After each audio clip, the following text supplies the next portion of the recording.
ದೆಹಲಿಯ ಕುಖ್ಯಾತ lady Don ಅನ್ನು ಪೊಲೀಸರು ಅರೆಸ್ಟ್ ಮಾಡಿದ್ದಾರೆ. 1 ಕೋಟಿ ಮೌಲ್ಯದ ಮಾದಕ ವಸ್ತು ಹೆರಾಯಿನ್ ಜೊತೆ ಲೇಡಿ ಡಾನ್ ಲಾಕ್ ಆಗಿದ್ದಾರೆ. ಅನೇಕ ವರ್ಷಗಳಿಂದ ಪೊಲೀಸರ ಕಣ್ಣಿಗೆ ಮಣ್ಣೆರಚಿ ತಲೆಮರೆಸಿಕೊಂಡಿದ್ದಂಥ ಜೋಯಾ ಖಾನ್ ಅನ್ನು ಸದ್ಯ ಪೊಲೀಸರು ಅರೆಸ್ಟ್ ಮಾಡಿದ್ದಾರೆ. ನಟೋರಿಯಸ್ ಗ್ಯಾಂಗ್ಸ್ಟರ್ ಹಸೀಂ ಬಾಬಾನ ಪತ್ನಿ ಈಕೆಯನ್ನು ಸದ್ಯ 1 kg ಹೆರಾಯಿನ್ ಜೊತೆಗೆ ಅರೆಸ್ಟ್ ಮಾಡಲಾಗಿದೆ.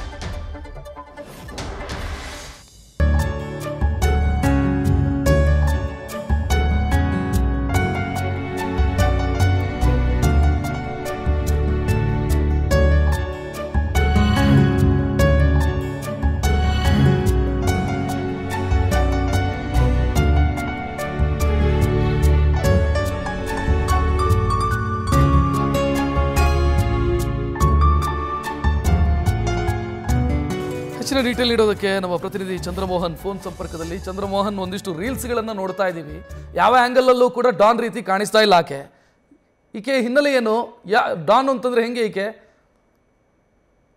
ರಕ್ಷತ್, ಈ ಜೋಯಾ ಖಾನ್ ಮೊದಲು ಒಂದು ಮದುವೆನ ಆಗಿದ್ರು. ಆದ್ರೆ ಆ ಬಳಿಕ ಮೊದಲ ಗಂಡನಿಗೆ ಡೈವರ್ಸ್ ಕೊಟ್ಟ ಬಳಿಕ ಈ ಕುಖ್ಯಾತ ಡಾನ್ ಅನ್ನ ಮದುವೆ ಆಗ್ತಾಳೆ. ಡಾನ್ ಅನ್ನ ಮದುವೆಯಾಗಿ ಡಾನ್ ಜೈಲು ಸೇರಿದ ಬಳಿಕ ಆತನ ಎಲ್ಲಾ ಭೂಗತ ಚಟುವಟಿಕೆಗಳನ್ನ, ರೋಡಿಸಮ್ ಆಕ್ಟಿವಿಟಿಗಳನ್ನ ಈಕೆ ಜೈಲಿನ ಹೊರಗಡೆ ಇದ್ಕೊಂಡೇ ಹ್ಯಾಂಡಲ್ ಮಾಡ್ತಾ ಇರ್ತಾಳೆ. ಮುಖ್ಯವಾಗಿ ಡ್ರಗ್ಸ್ ದಂಧೆ, ಡ್ರಗ್ಸ್ ಸಾಗಣೆ ಮಾಡುವಂತದ್ದು, ಜೊತೆಗೆ ರೌಡಿಸಮ್, ಕೆಲವರ ಕೊಲೆ ಮಾಡುವಂತದ್ದು ಮತ್ತು ಜನರಿಗೆ ಬೆದರಿಕೆ ಹಾಕಿ ಹಣ ವಸೂಲಿ ಮಾಡುವಂತ ಚಟುವಟಿಕೆಗಳಲ್ಲಿ ಭಾಗಿಯಾಗಿದ್ದು, ಈಗ ಸುಮಾರು 1 ಕೋಟಿ ರೂಪಾಯಿ ಮೌಲ್ಯದ ಹೆರಾಯಿನ್ ಅನ್ನ ಉತ್ತರ ಪ್ರದೇಶದ ಮುಜಫರ್ ನಗರದಿಂದ ದೆಹಲಿಗೆ ಸಾಗಾಟ ಮಾಡುವಂತ ಸಂದರ್ಭದಲ್ಲಿ ಈಗ ರೆಡ್ ಹ್ಯಾಂಡ್ ಆಗಿನೇ ದೆಹಲಿ ಸ್ಪೆಷಲ್ ಸೆಲ್ ನ ಪೊಲೀಸರು ದಾಳಿಯನ್ನು ನಡೆಸಿ ಹಿಡಿದಿದ್ದಾರೆ. ಈಕೆ ಬೇರೆ ಬೇರೆ ಅಪರಾಧ ಕೃತ್ಯಗಳಲ್ಲೂ ಕೂಡ ಭಾಗಿಯಾಗಿದ್ದಾಳೆ.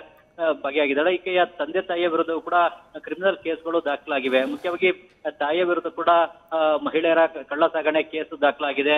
ಜೊತೆಗೆ ತಂದೆಯ ವಿರುದ್ಧವೂ ಕೂಡ ಡ್ರಗ್ಸ್ ಕಳ್ಳ ಸಾಗಣೆಯ ಕೇಸು ದಾಖಲಾಗಿದೆ. ಈಗ ಪತಿ ಕೂಡ ಕ್ರಿಮಿನಲ್ ಬ್ಯಾಕ್ ಗ್ರೌಂಡ್ ಹೊಂದಿರುವಂತವನೇ.